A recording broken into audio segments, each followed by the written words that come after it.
ओम शांति। आज की तारीख है 16 फरवरी 2016, 16/2/16। आज के साकार महावाक्य। बाबा कहते, मीठे बच्चे, खुदा तुम्हारा दोस्त है, रावण दुश्मन है। इसलिए तुम खुदा को प्यार करते और रावण को जलाते हो। आज का प्रश्न, किन बच्चों को अनेकों की आशीर्वाद स्वतः मिलती जाती है? उत्तर, जो बच्चे याद में रह स्वयं भी पवित्र बनते और दूसरों को भी आप समान बनाते, उन्हें अनेकों की आशीर्वाद मिल जाती है।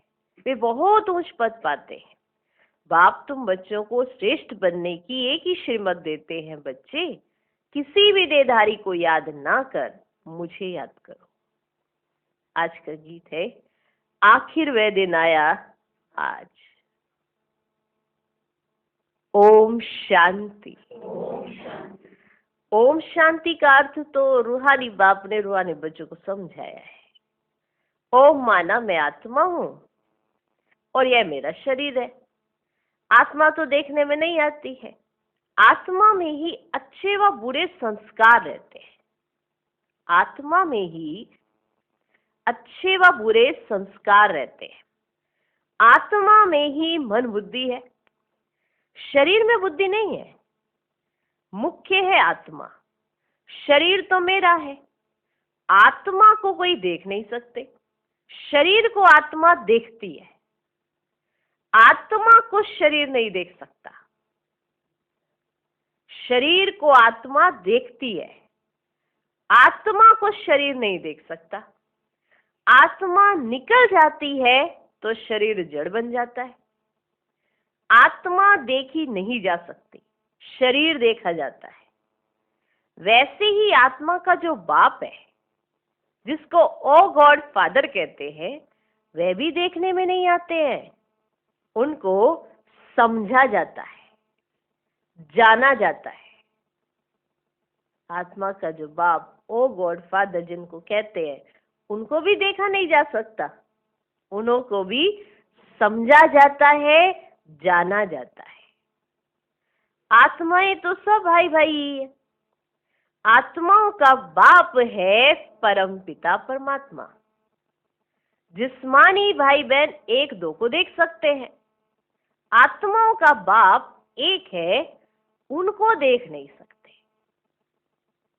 तो अब बाप आए हैं पुरानी दुनिया को नया बनाने। नई दुनिया सतयुग थी, अब पुरानी दुनिया कलयुग है। इनको अब बदलना है। पुरानी दुनिया तो खत्म होनी चाहिए ना। पुराना घर खत्म हो, नया घर बनता है ना। वैसे ये पुरानी दुनिया भी खलास होनी है। सतयुग के बाद फिर त्रेता, द्वापर, कलयुग, फिर सतयुग आना जरूर है। वर्ल्ड की हिस्ट्री, ज्योग्राफी रिपीट होनी ही है। सतयुग में होता है देवी देवताओं का राज्य। सूर्यवंशी और चंद्रवंशी, उनको कहा जाता है लक्ष्मी नारायण की डिनाइस्टी, राम सीता की डिनाइस्टी। ये तो सहज है ना। फिर द्वापर कलयुग में और धर्म आते हैं। फिर देवताएं जो पवित्र थे वे अपवित्र बन जाते हैं। इनको कहा जाता है रावण राज्य। रावण को वर्ष वर्ष जलाते आते हैं, परंतु जलता ही नहीं, फिर जलाते रहते हैं। यह है सबसे बड़ा दुश्मन। इसलिए उनको जलाने की रस्म पड़ गई है। यह है सबसे बड़ा दुश्मन, इसलिए उनको जलाने की रस्म पड़ गई है। भारत का नंबर 1 दुश्मन कौन है? और फिर नंबर 1 दोस्त, सदा सुख देने वाला है खुदा।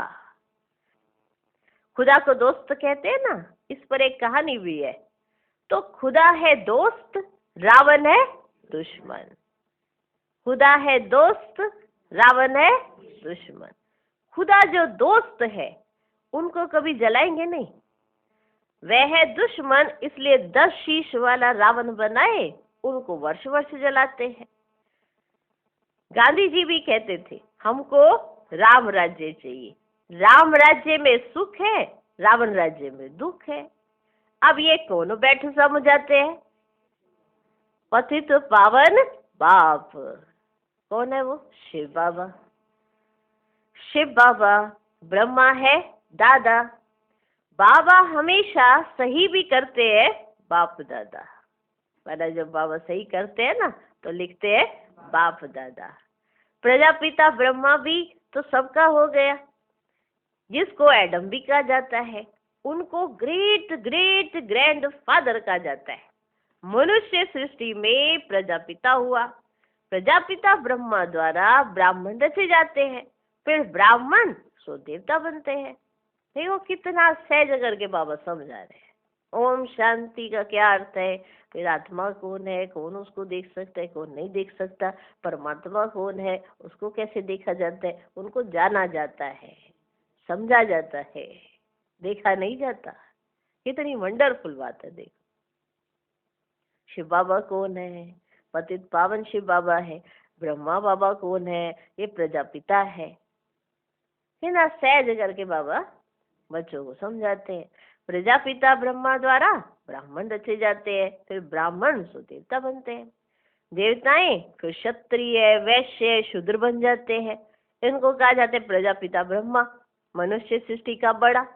प्रजापिता ब्रह्मा के कितने ढेर बच्चे है ना, बाबा बाबा कहते रहते हैं। ये है साकार बाबा, शिव बाबा है निराकार बाबा। ये हुआ साकार बाबा, शिव बाबा है निराकार बाबा। गाया भी जाता है ना, प्रजापिता ब्रह्मा द्वारा नई सृष्टि रचते, नई मनुष्य सृष्टि रचते, ऐसे ही गाया ना ब्रह्मा बाबा के लिए। अब तुम्हारी ये पुरानी खाल है, यही पतित दुनिया रावण राज्य। अब रावण की आसुरी दुनिया खत्म हो जाएगी, उसके लिए ही तो देखो बच्चे ये महाभारत लड़ाई है। फिर सतयुग में इस रावण दुश्मन को कोई जलाएंगे ही नहीं, रावण होगा ही नहीं। रावण ने ही तो दुख की दुनिया बनाई है। ऐसे नहीं जिनके पास पैसे बहुत है, बड़े बड़े महल है स्वर्ग में, ऐसे नहीं है। सब के सब अभी दुखी है, नरक में ही है। वापस समझाते हैं, बल्कि इसके पास मानो करोड़ है, परंतु यह तो सब मिट्टी में मिल जाने वाले हैं। नई दुनिया में फिर नई खानियां निकलती है, जिससे नई दुनिया के महल आदि सारे बनाए जाते हैं उन खानियों से। ये पुरानी दुनिया अब खत्म होनी है। मनुष्य भक्ति करते ही है ना बच्चे सदगति के लिए। हमको पावन बनाओ, हम विशेष बन गए हैं। विशेष को पतित कहा जाता है। सत्युग में है ही वाइसलेस, संपूर्ण निर्विकारी है। वहां बच्चे योग बल से पैदा होते, विकार वहां होते ही नहीं है।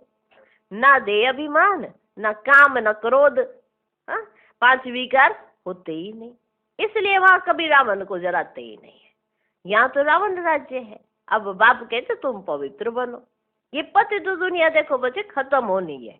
जो श्रीमत पर पवित्र रहते ना, वही बाप की मत पर चल विश्व की बादशाही कवर सपाते हैं। जो पवित्र बनते, जो श्रीमत पर चलते, तो वो क्या पाते, विश्व की बादशाही कवर सपाते हैं। इन लक्ष्मी नारायण का राज्य था ना। अभी तो रावण राज्य जो खत्म होना है, सत्युगी राम राज्य स्थापन होना है। सत्युग में बहुत थोड़े मनुष्य रहते हैं, कैपिटल दिल्ली ही रहती है सत्युग में भी ना। जो कैपिटल होती है वो दिल्ली ही रहती है, जहाँ लक्ष्मी नारायण का राज्य होता है। दिल्ली सत्युग में परिस्थान थी, दिल्ली ही गद्दी थी। लक्ष्मी नारायण की जो गद्दी होगी ना, वो दिल्ली में ही होगी, दिल्ली ही गद्दी थी।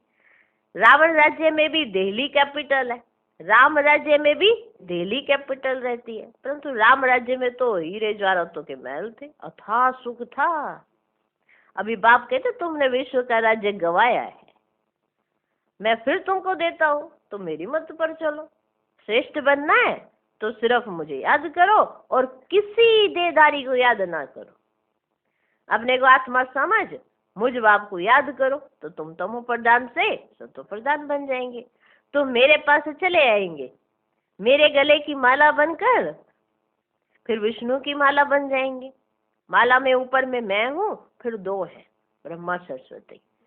देखो बाबा कितना सहज करके समझा रहे, एकदम छोटे छोटे शब्दों का भी देखो कितने सहज सहज शब्द है। कोई बच्चा भी समझ जाए, क्योंकि समझा कौन रहा है, स्वयं भगवान, तो बच्चा भी समझ जाता है। माला में ऊपर में मैं हूँ, फिर 2 है ब्रह्मा सरस्वती। वही सत्य के महाराजा महारानी बनते हैं। उन्हों की फिर सारी माला है जो नंबरवार गद्दी पर बैठते हैं। मैं इस भारत को इन ब्रह्मा, सरस्वती और ब्राह्मणों द्वारा स्वर्ग बनाता हूँ। जो मेहनत करते हैं उन्हों के ही फिर यादगार बनते हैं, जो मेहनत करते हैं। ऐसा नहीं, इन्होंने कितनी मेहनत की सोचो, तो इन्हों के ही तो यादगार बने। जो मेहनत करते हैं उन्हों के ही यादगार फिर बनते हैं। वह है रुद्रमाला, यह फिर वह है विष्णु की माला। रुद्रमाला है आत्माओं की और विष्णु की माला है मनुष्यों की। देखो कितना सहज करके। आत्माओं के रहने का स्थान वह निराकार परम धाम है, जिसको ब्रह्मांड भी कहते हैं ना बच्चे। सभी बोलते हैं ऐसे, आपको भी तो समझाया ना कि आत्माएं कहाँ रहती है। आत्मा कोई अंडे मिसल नहीं है, कोई इतना बड़ा अंडा नहीं है आत्मा। अंडा तो बड़ा होता है, हाँ? आत्मा कोई अंडे मिसल नहीं है, आत्मा तो बिंदी मिसल है। हम सब आत्माएं वहाँ स्वीट होम में रहने वाली है। बाप के साथ हम आत्माएं रहती है, वह मुक्ति धाम। मनुष्य सब चाहते हैं ना मुक्ति धाम में जाए, परंतु वापस तो देखो बच्चे कोई एक भी जा नहीं सकते, सबको पाठ में आना ही है। तब तक बाप तुमको तैयार करते रहते हैं, तब तक बाप तुमको तैयार कराते रहते हैं। जब तक सब उतरे तब तक बाप तुमको तैयार कराते रहते। तुम तैयार हो जाएंगे तो फिर जो भी आत्मा है ना वह सब आ जाएंगी। फिर खल्लास, बस फिर खल्लास। तुम जाकर नई दुनिया में राज्य करेंगे, फिर नंबरवार चक्र चलेगा। गीत में भी सुना ना बच्चे, आखिर वह दिन आया आज। तुम जानते हो जो भारतवासी अब नरकवासी हैं वह फिर स्वर्गवासी बनेंगे। बाकी सब आत्माएं कहाँ जाएंगी? बाकी सब शांति धाम में चली जाएंगी। समझाना बहुत थोड़ा है, समझाना बहुत थोड़ा है। अलफ बाबा बेबादशाही, अलफ को बादशाही मिल जाती है। अभी बाप कहते हैं मैं वही राज्य फिर से स्थापन करता हूँ। तुम 84 जन्म होगा पतित बन गए हो। पतित बनाया किसने? रावण ने। फिर पावन कौन बनाते हैं? भगवान। जिसको पतित पावन कहते हैं ना, तुम कैसे पति से पावन, पावन से पतित बनते हो? सारी हिस्ट्री ज्योग्राफी रिपीट होती, वही होगी ना रिपीट। यह विनाश है इसके लिए ताकि तुम पति से फिर से पावन बनो। और उसके लिए बाबा पहले तुमको पढ़ा रहे हैं, समझा रहे हैं, कितना सहज करके समझाते हैं। देखो फिर विनाश हो जाएगा। कहते हैं ना ब्रह्मा की आयु शास्त्रों में 100 वर्ष है। ये जो ब्रह्मा है जिसमें बाप बैठ वर्षा दिलाते हैं, उनका भी शरीर छूट जाएगा। आत्माओं को बैठ, आत्माओं का जो बाप है वे समझाते हैं। मनुष्य मनुष्य को पावन बना न सके। देवताएं कभी भी काट से नहीं पैदा होते, पुनर्जन्म तो सब लेते आते हैं। बाप कितना अच्छी रीति समझाते हैं कि कहाँ तकदीर इनकी जग जाए। हाँ, इतना सहज करके बाबा समझाते हैं कि कहाँ इनकी तकदीर जग जाए। आज तो जरूर समझ आ गया होगा, इतना सहज बता रहे हैं। तो बाबा हमेशा ऐसे समझाते समझते, आज तो जैसे इनकी तकदीर जग गई। बाप आते ही मनुष्य मात्र की तकदीर जगाने। सब पतित दुखी है ना, पतित और दुखी है। त्राही त्राही कर विनाश हो जाएंगे। इसलिए बाप कहते हैं त्राही त्राही करने के पहले मुझ बेद के बाप से वर्षा ले लो। ये जो कुछ दुनिया में देखते हो ना बच्चे, ये सब खत्म हो जाना है। Fall of Bharat, rise of Bharat, इसका ही खेल है। Fall of Bharat, rise of Bharat, rise of world. स्वर्ग में कौन कौन राज्य करते हैं ये बाप ही बैठ समझाते हैं।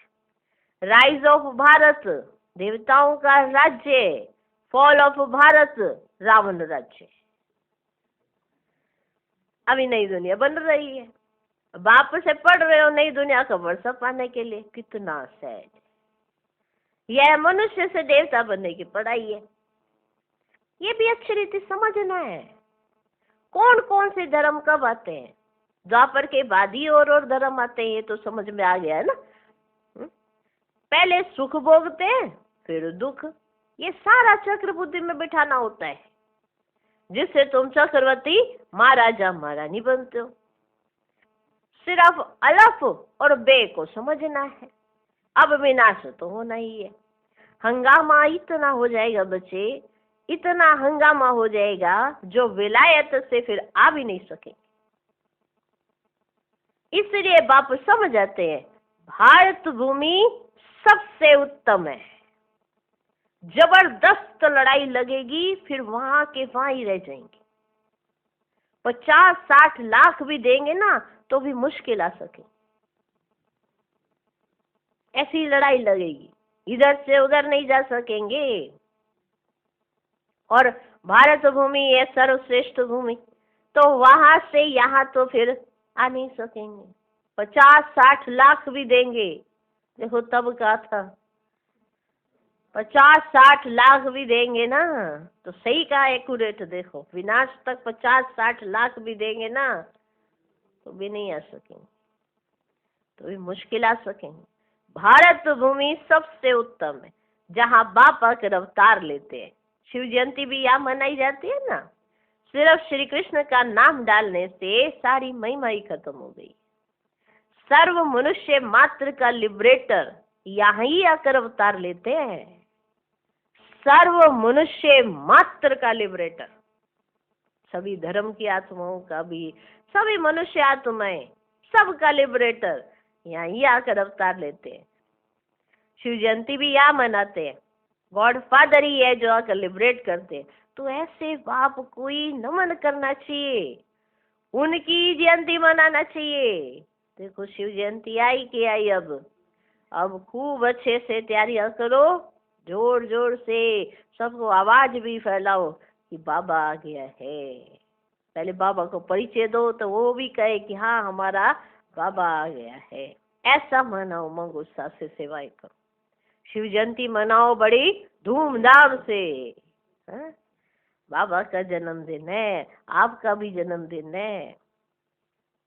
ऐसे बाप को ही नमन करना चाहिए, उनकी ही जयंती मनाना चाहिए। वे बाप यहाँ भारत में आकर सबको पावन बनाते हैं, तो ये सबसे बड़ा तीर्थ ठहरा।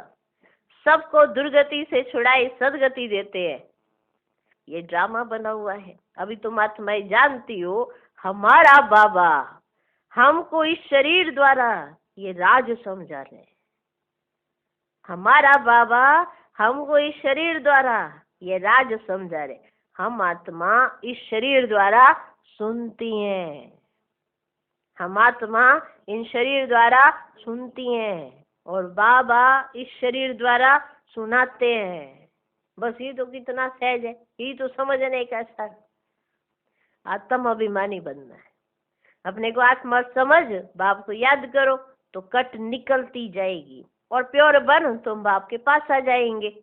जितना याद करेंगे उतना पवित्र बनेंगे। औरों को भी आप समान बनाएंगे तो बहुतों की आशीर्वाद मिलेगी, ऊंच पद पालेंगे। इसलिए बच्चे गाया जाता है सेकंड में जीवन मुक्ति। अच्छा, मीठे मीठे सिकिल दे बच्चों प्रति माता पिता बाप दादा का याद प्यार और गुड मॉर्निंग। रूहानी बाप की रूहानी बच्चों को नमस्ते। हम रूहानी बच्चों के भी रूहानी बाप को नमस्ते नमस्ते नमस्ते। Good morning good morning good morning. धारणा के लिए मुख्य सार। पहला पॉइंट, श्रीमत पर पवित्र बन, हर कदम बाप की मत पर चल, विश्व की बादशाही लेनी है, बाप के समान दुख हरता सुख करता बनना है। दूसरा पॉइंट, मनुष्य से देवता बनने की यह पढ़ाई सदा पढ़ते रहना है, सबको आप समान बनाने की सेवा करके आशीर्वाद प्राप्त करने हैं। आज का वरदान, नॉलेज की लाइट द्वारा पुरुषार्थ के मार्ग को सहज और स्पष्ट करने वाले फरिश्ता स्वरूप भव। फरिश्तेपन की लाइफ में लाइट और माइट दोनों ही स्पष्ट दिखाई देते हैं, लेकिन लाइट और माइट रूप बनने के लिए मनन करने और सहन करने की शक्ति चाहिए। मनसा के लिए मनन शक्ति और वाचा कर्मणा के लिए सहन शक्ति धारण करो। फिर जो भी शब्द बोलेंगे, कर्म करेंगे, वह उसी के प्रमाण होंगे। अगर ये दोनों शक्तियां हैं तो हर एक के लिए पुरुषार्थ का मार्ग सहज और स्पष्ट हो जाएगा। आज का स्लोगन, व्यर्थ बोलना अर्थात अनेकों को डिस्टर्ब करना। ओम शांति।